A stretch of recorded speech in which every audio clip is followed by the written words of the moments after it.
Hello, everybody, and welcome to your weekly horoscope for the week of April 24 to May 1st.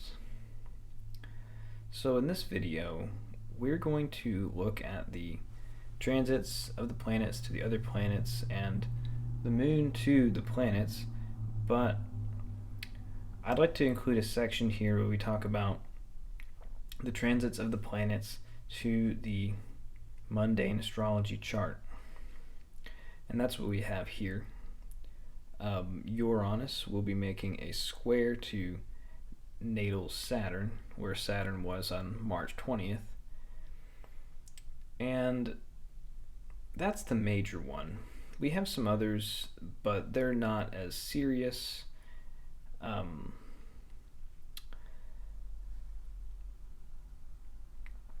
So we will read Robert Hand's book for that one. I'd like to read a couple other entries for the currently transiting planets. Alright, so we'll jump over to that. Okay, so this section here, we're going to talk about the transit of Uranus to where Saturn was at the beginning of this year. And we had another separate video where we talked about the transit of Saturn to Uranus using this same book. And this is another side of it. So let's read through it and see what we can learn. So this is a time of considerable testing.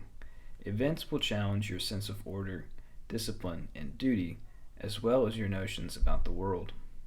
You may encounter disruptions that make you wonder whether you really understand what is going on around you.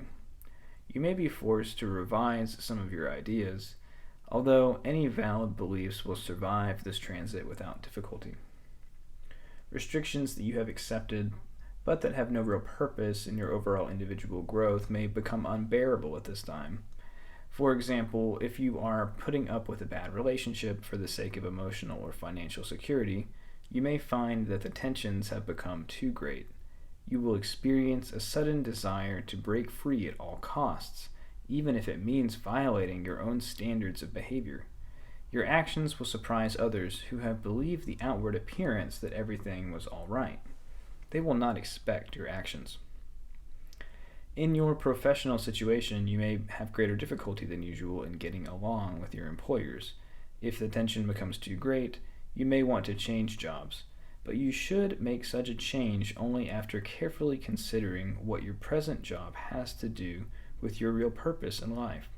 You should think just as carefully before deciding whether or not to leave a relationship. The purpose of this transit is not to overthrow everything that you consider important in life, but it does force you to examine the factors that are causing you to fall short of your potentials. In accepting these limitations, you have settled for less than you deserve or need. As the conflict builds up between your desire to break free and the normal desire for order in your life, the physical tension may become quite intense. It is very important that you be able to communicate with someone in order to help release the tension, because it can be quite damaging to your body. This transit does not usually cause, but it will worsen such conditions as heart disease, ulcers, and other diseases related to tension.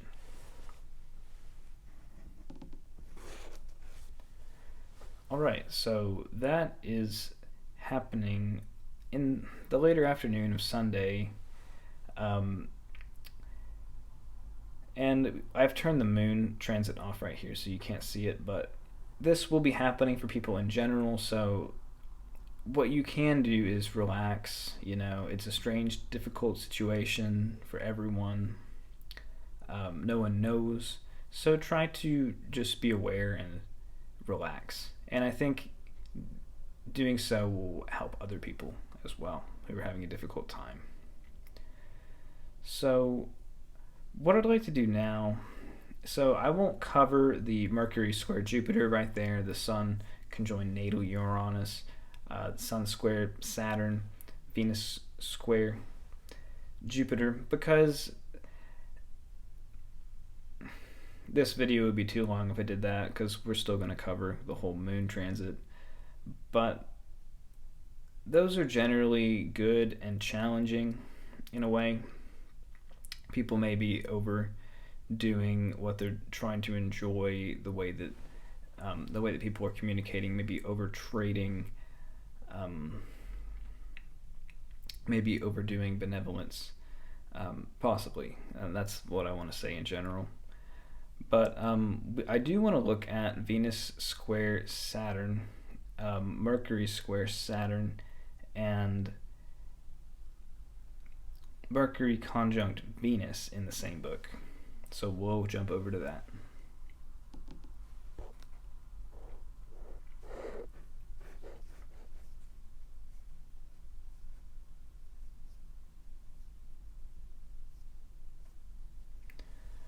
Alright, so Mercury conjunct Venus.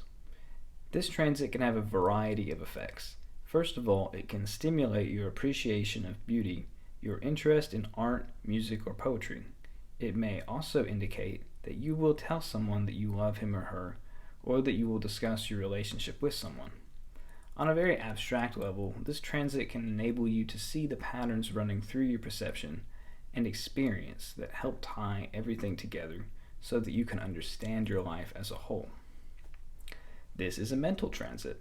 That is, it works primarily upon the mind rather than the feelings, and is often expressed as an intellectual appreciation of beauty. However, to a considerable extent, this transit also removes the distinctions between mental and emotional. You may experience concepts with great emotional feeling or express emotions in an intellectual manner. The area in which feeling and intellect can best be synthesized is in the arts. Thus, you are much more receptive than usual to experiences through art. On the personal level, this combination of feeling dominated by intellect enables you to communicate your feelings of love and affection for someone. If you usually have trouble talking about your feelings to another person, this transit will pave the way and even make you quite articulate. In an existing relationship, the two of you will be able to discuss various aspects of your relationship and improve it by making certain that you really understand each other. On the most abstract level, Venus relates to elements that unify. Consequently, this transit gives you a greater ability to understand the qualities shared by seemingly unrelated aspects of reality. You can see the patterns inherent in the universe and appreciate them aesthetically. This is an excellent quality for doing any kind of scientific research. Traditionally, this transit is supposed to be favorable for all financial and business dealings.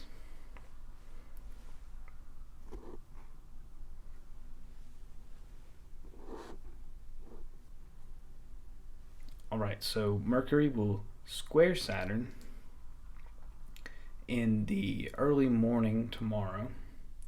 So this is a good transit for heavy mental work and tasks that require disciplined thinking. Your critical faculties are sharp and your standards are high. However, you won't find it easy to communicate with others. Either you will have difficulty being understood or you will give a more negative impression than you intended. This is not a good time for important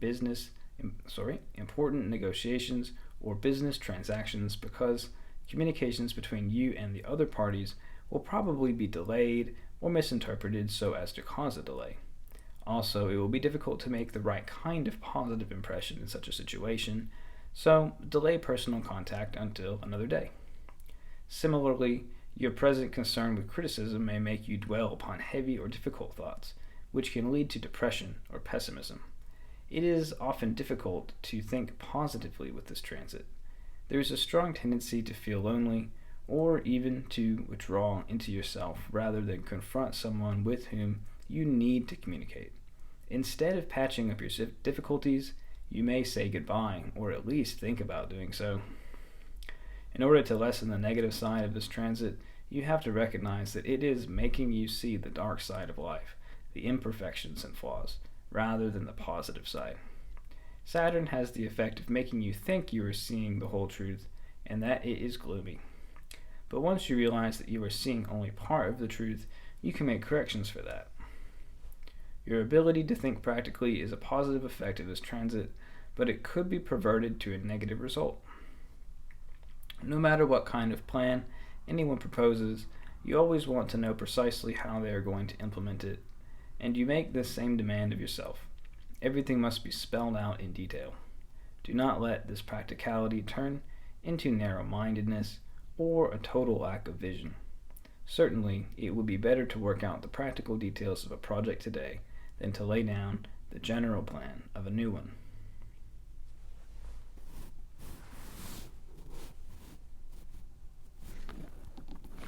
All right. I said we would do Venus square Saturn, but by the time you see this video, that aspect will have passed. We did a decent job about it last week, so. Well, that is an action-packed Sunday, isn't it?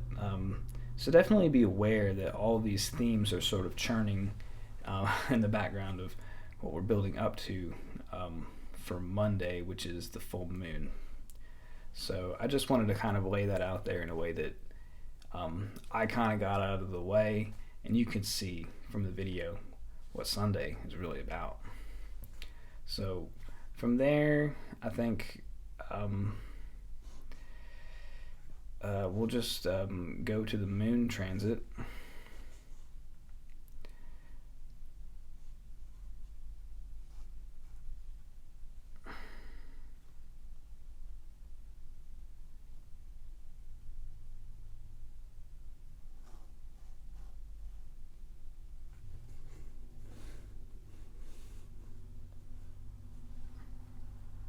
Okay, so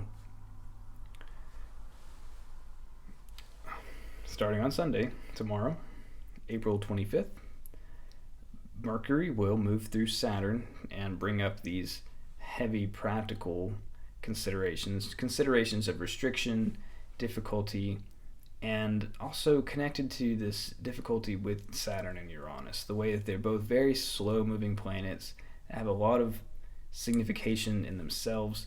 They're at a difficult angle, so things may not be stable, they may not be understandable, and like I said earlier, I think this is a good day to just be aware, because Mercury and Venus so close together allows for a certain apperception of things that is of a higher degree than we could otherwise.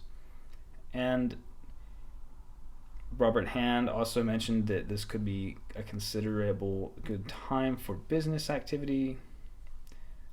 Make of that what you will. I don't see any aspects with Mercury and the moon, except that the moon will go through the opposition to Mercury after the full moon, so be careful. I think Mercury is talking to Saturn about this difficult situation. Saturn is saying, don't mess this up, basically. So there's a serious opportunity, in a way, on Sunday. But if things don't make sense, they're confusing, return to that section and I think look at your awareness and look at wisdom. That's really the way to benefit the most from this time.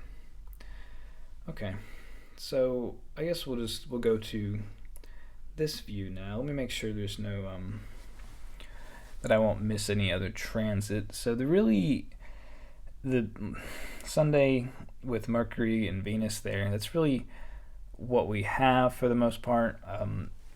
Mercury will move through the sextile to Neptune, so in a way this week is opportunities to do these special Mercury functions while he still has good dignity in Taurus with Venus ruling. So there's a way to see many different sides of things.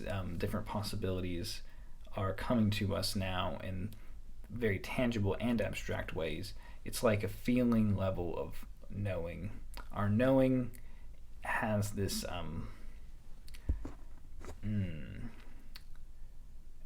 connected, intuitive quality that I think Venus is allowing for as well.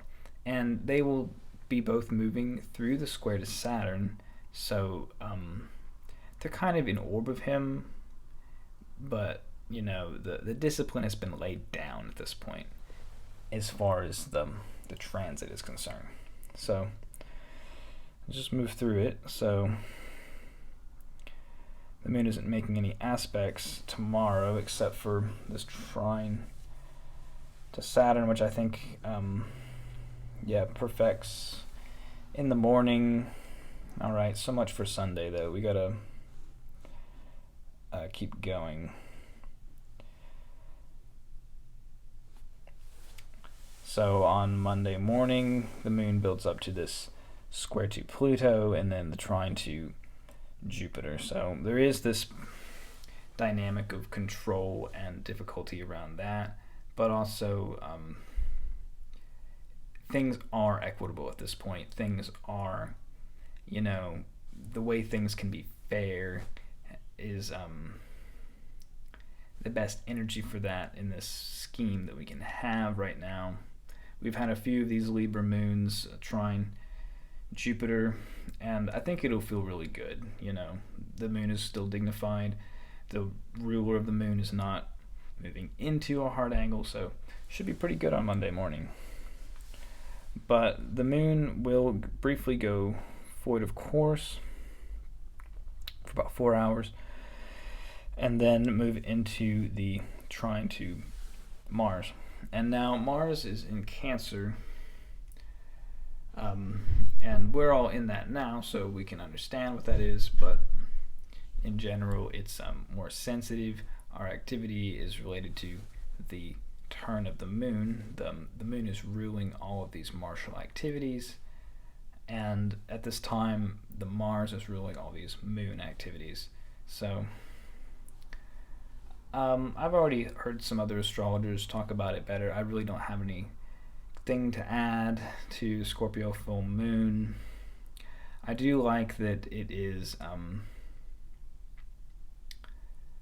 at the trine to these two planets. That's a good thing. I think it's a good thing that Mars is trine to his ruler and the moon is trine to their ruler. So I think it'll actually be a good day.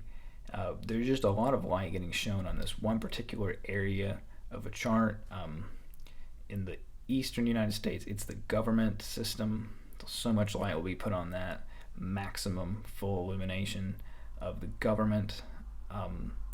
In the western United States, it's going to be the 11th house generally, so it's maximum illumination on the way that we can interact one-on-one within a group context. That's where the full moon illumination will be, as far as what's going on in the world. Might not have anything to do with you. We're all going to kind of be very sensitive about something, for better or worse. So, and in a way, it looks like a lot for the better. In my opinion, it's just a sensitive place for all that much light to be on. Excuse me. Oh man. Okay.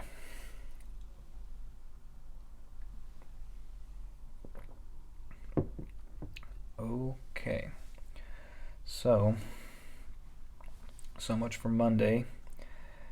The moon goes opposite Uranus, goes into the square to Saturn, and goes opposite Venus. Pluto stations retrograde. Moon opposite Mercury. Moon trine Neptune. So Tuesday is a lot of different moods. I don't know. I've already changed the schema, so I can't go back and look at the mundane astrology for that day. But I think there was like a sun sextile to something this day. So I mean, it could be a good day, just sort of moody. With so many different transits of the moon, it's really going to affect the way we're trying to do stuff. We're all doing this sensitive thing right now, so it's a lot of different events. This could play out as like a different story for you all day, maybe in this order of I had this morning, and then this happened to me at lunch, and then something weird happened at 3, like a earthquake in the distance, and then you get a very very direct communication about something related to this area of your life, and then this sort of dreaminess comes in by the end of the day. So that's what it looks like. I mean, if you have some transit to your chart, that'll probably be what you're dealing with, but in general, it's a moody day. At least there is mutual reception between the moon and Mars, but I think the more that you can be aware again and respond to things with awareness rather than reacting, you're doing the best you can. So good on you. So my Wednesday, the moon is applying the sextile to Pluto. So it's a dreamy situation, spiritualized, connected to power. And then the moon is void of course off of the square to Jupiter. So, and then the moon goes into Sagittarius, ruled by Jupiter. So I think it's going to be a benefic time after this. I mean, Jupiter's in a good position. Jupiter's trying to help the moon in a way, kind of see it in his way, but the moon's going to see it. You're going to see things the way that you're going to see it. So, take that help. In another way, you might want to go big at this time, and that could be favorable, but don't go too big, really. I think is always the difficulty with square to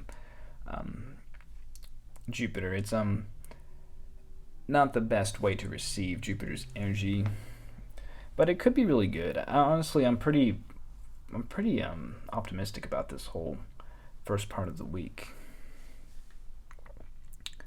Okay, so I guess that's Wednesday.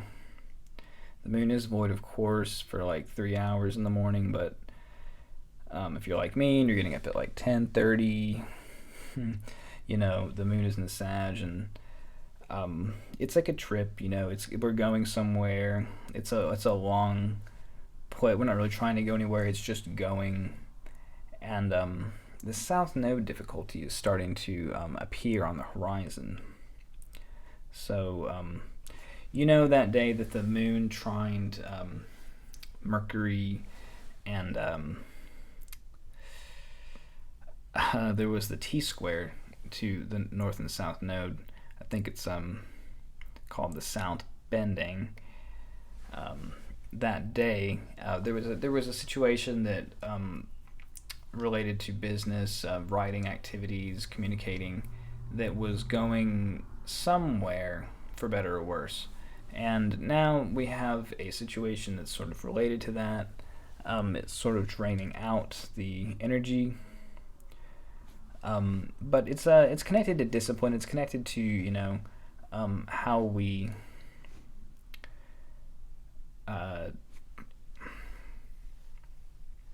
find order and structure in our lives, really. And so we might want to have fun, but it might not be fun, and it might be more serious. I think that's all I really want to say about that. But Mercury is moving into the sextile to Neptune this time, so Mercury sextile Neptune, moon square Neptune in the evening, so kind of a weird dreamy evening. Neptune has a way of destroying boundaries, so just like a weird boundary crushing situation. Not bad. We have this every single month, twice, but Neptune sort of kind of dissolves boundaries between things, and we're going to be doing that with our speaking, with our communicating. This Mercury in Taurus has been so much about moving real tangible objects, transit of large things, moving things that are valuable. So that's connected to Neptune, which is trade in our area of the world. So the money with Neptune is very emphasized. Shipping, mercantile, gasoline, all those sorts of themes could be coming out of this time relative to Sagittarius. So make of that what you will. We're moving on. So April 30 comes along, Friday, and the moon is void of course in the morning, after the moon makes the sextile to Jupiter. So we're getting somewhere with this. We're going somewhere. I mean, this whole, even though the South Node is there, it's ruled by a relatively dignified Jupiter. It was probably a pretty good Thursday for all intents and purposes. Maybe blurry. That's a good way to put it. It might be kind of blurry. So anything that would require things not to not be blurry, like driving a car, be aware, because we might want to go during this time as well. So, well, later on in the day, the moon will go into Capricorn at 11 o'clock, and while the moon is applying the opposition to Mars, the sun is making the conjunction to Uranus at about 3 o'clock. The opposition to Mars doesn't perfect until about 1850. So we have this very direct, energetic, vital life being shown on what is this Uranus thing in your chart. You'll see it everywhere. The vitality will be there. So working for it's we can, with the moon here and Mars there, we can really focus our energy on this area of our chart. And because the moon isn't in a good place exactly, and Mars isn't in a good place exactly, and they're both opposing each other, I think we should be very careful with both of these areas. The way that we're kind of getting through the day in a way, and the way that we're taking strategic action, tactical action. So this looks more like a tactical day, if you want to look at it that way, and more inward, focusing the energy on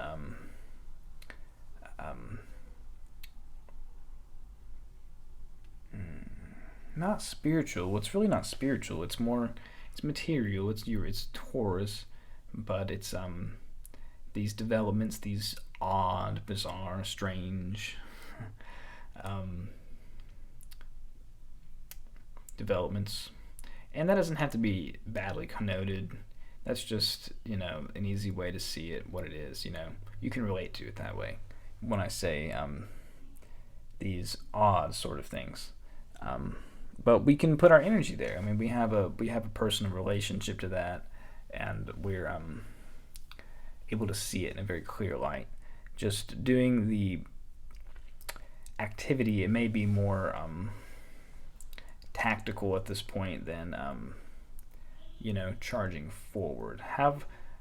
Think about the way you want to structure. What is the system we can use to accomplish things in this new phase? This is the maximum. This represents a maximum difficulty with Mars and the moon.